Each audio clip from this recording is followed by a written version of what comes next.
Buenas tardes. Les quiero dejar aquí unas notas, breves notas, que ayuden a la lectura de La vida es sueño de Calderón de la Barca. La lectura y el disfrute. Se trata de una obra que hay que leerla con cuidado y hay que disfrutarla mucho porque tiene mil oportunidades, ofrece mil oportunidades para ello. Se trata de una obra de una gran densidad en todos los aspectos. Normalmente nos referimos a ella como un drama filosófico, y las dos palabras que componen este sintagma se distinguen precisamente por la complejidad, tanto desde el lado dramático, desde el punto de vista dramático, teatral, como desde el punto de vista filosófico. La obra adquiere unos altos niveles de complejidad que obliga a leerla con mucha atención. Pero al mismo tiempo, como les he dicho, facilita el disfrute, o siempre está a mano el disfrute de sus mil pequeñas maravillas, pequeñas y algunas grandes. Para empezar, hablemos de la peripecia, de esa doble intriga establecida por Lope de Vega como algo necesario en la comedia nueva, que aquí se complica muchísimo porque la trama tiene desde luego los aspectos propios muchos aspectos propios de la comedia de enredo, ¿verdad? Esta sustitución de personajes, cruce de historias.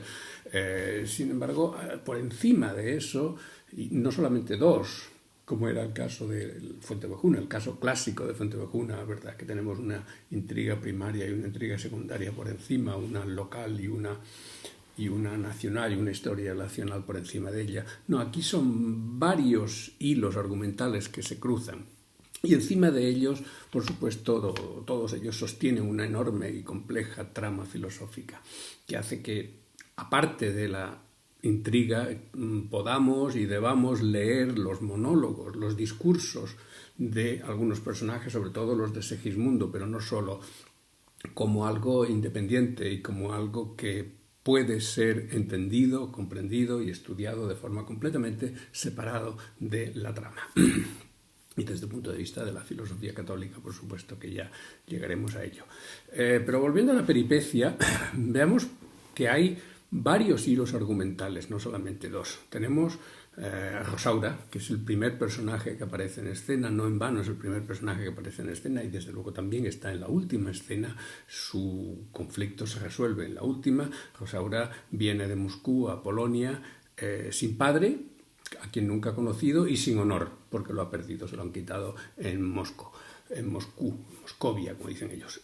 Viene a Polonia a recuperar su honor, y va a recuperar solo en la última escena, de tal manera que su historia se sostiene durante todo el drama.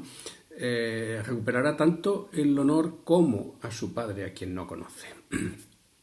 Tenemos la historia de Basilio, el rey que ha desterrado a su hijo y lo está sustituyendo por sus sobrinos, que van a ser los próximos reyes de Polonia, ¿verdad?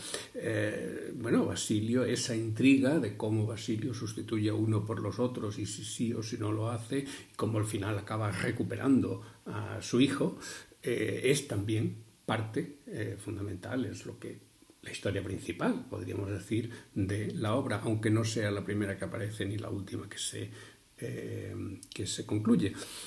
Y por último también tenemos, por supuesto, la historia de Segismundo. Segismundo que, privado de su padre y de su posición desde el nacimiento, recupera con dos intentonas, y al fin la última exitosa, recupera la posición que le corresponde y recupera a su padre. La narrativa principal, que les he dicho que es la de Basilio, tiene ciertos orígenes folclóricos, ¿verdad? La profecía en la cuna, la profecía que se echa al niño que acaba de nacer y que se cumple, que acaba cumpliéndose. Una profecía que implica la muerte del niño a manos del padre o la desgracia del padre. Lo he dicho al revés.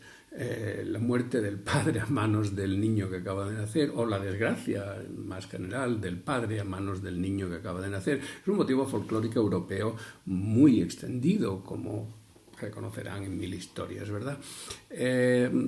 Aquí, más específicamente, tenemos el caso de que huir o intentar huir de esa predicción dictada al nacer provoca precisamente que se caiga en esa predicción, provoca precisamente que se cumpla la profecía.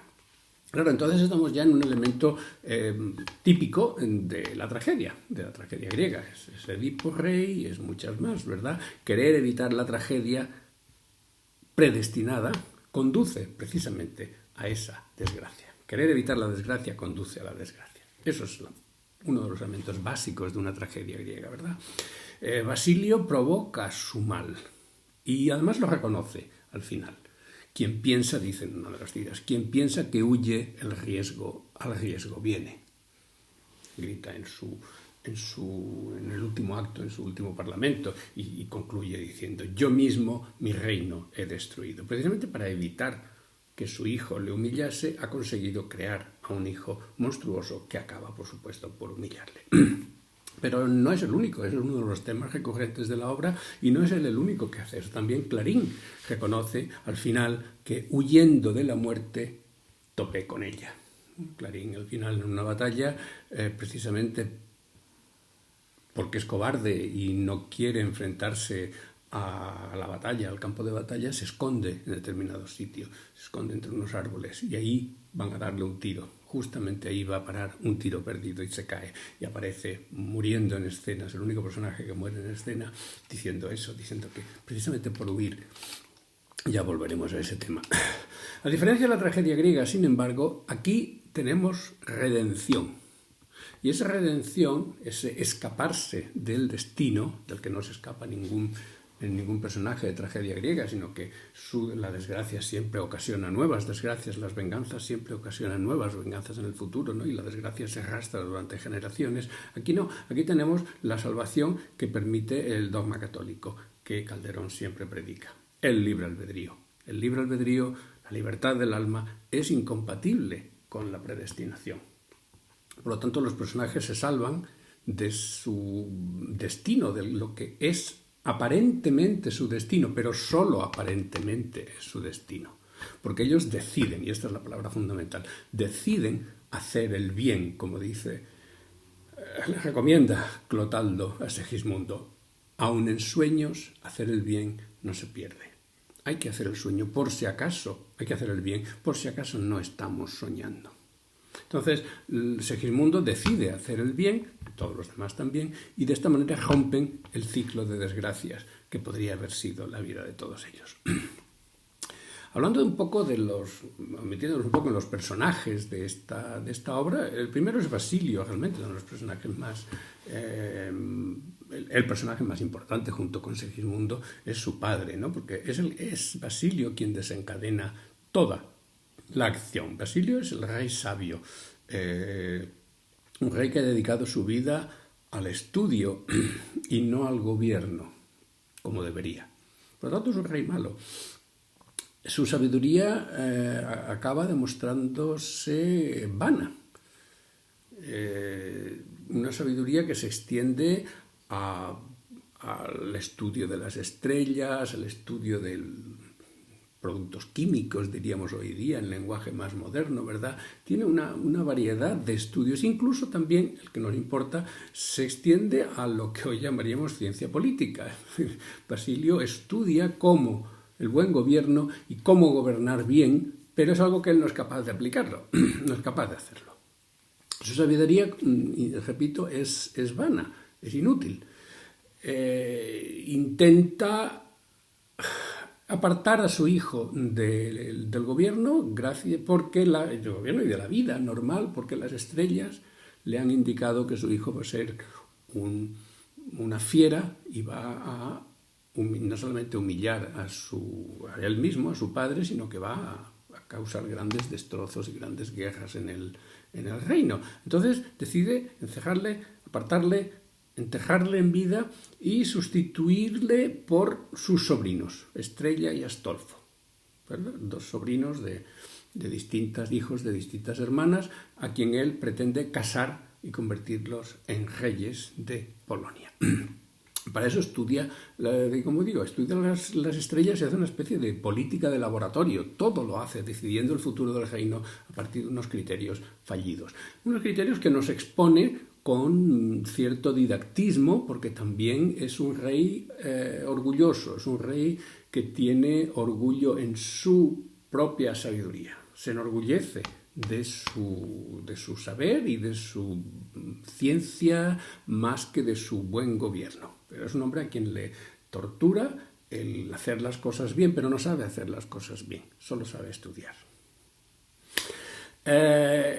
Es Basilio quien crea realmente el monstruo que es su hijo. Su hijo se demuestra ser una fiera, ser un monstruo, ser una mezcla, como dice él mismo, una mezcla de hombre y fiera, un compuesto de hombre y fiera, dice su hijo.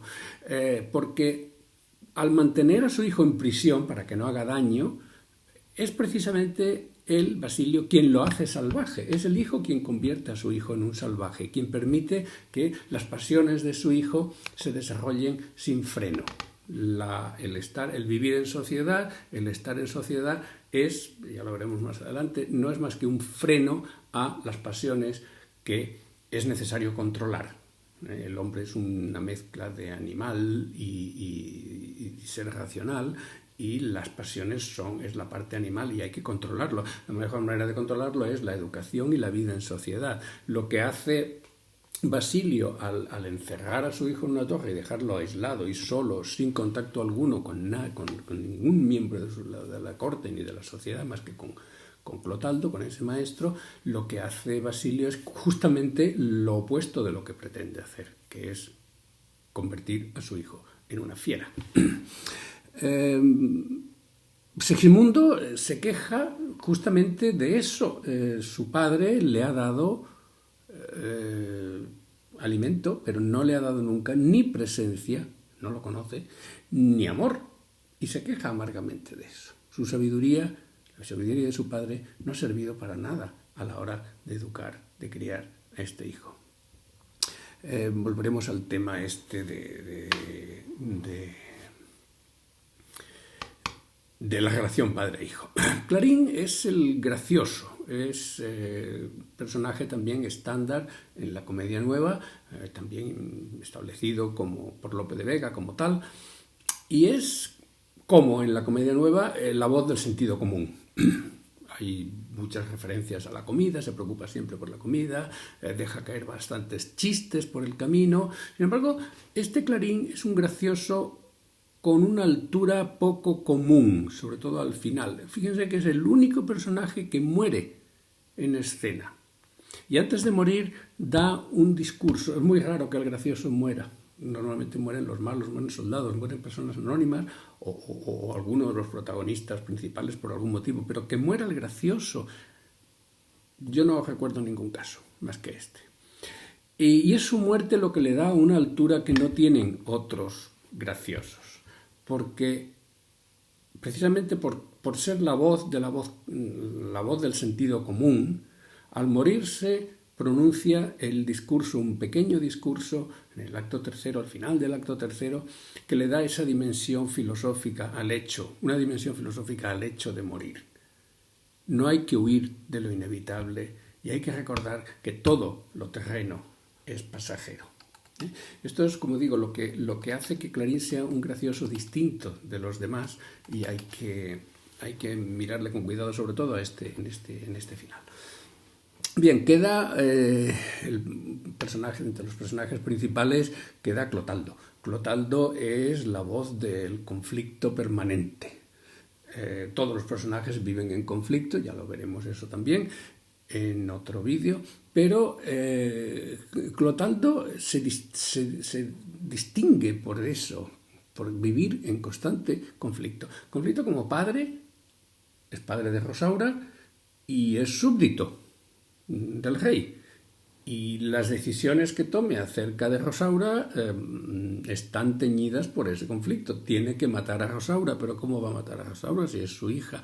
Tiene que matarla por ser fiel al rey.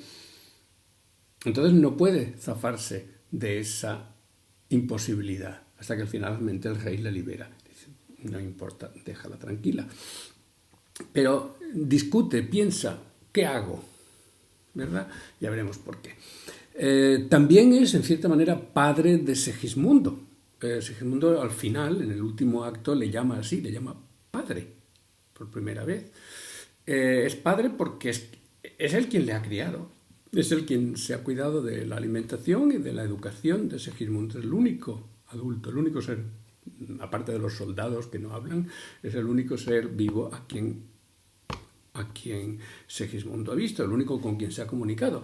Y también tiene un conflicto que expresa en otro discurso, en el acto tercero también, como en el segundo, padre de Segismundo y súbdito del rey, lo cual le pone en una posición doble que le obliga a tomar decisiones contradictorias, según la haga como padre, según actúe como padre o según actúe como súbdito. En los dos casos ha sucedido lo mismo. Clotaldo se va a salvar, en los dos casos va a salir con bien de los dos conflictos, pero nos importa cómo la obra va constantemente aireando las posiciones filosóficas difíciles de los personajes, o en monólogos o en diálogos entre los dos. Y vamos a ver esto en otros vídeos.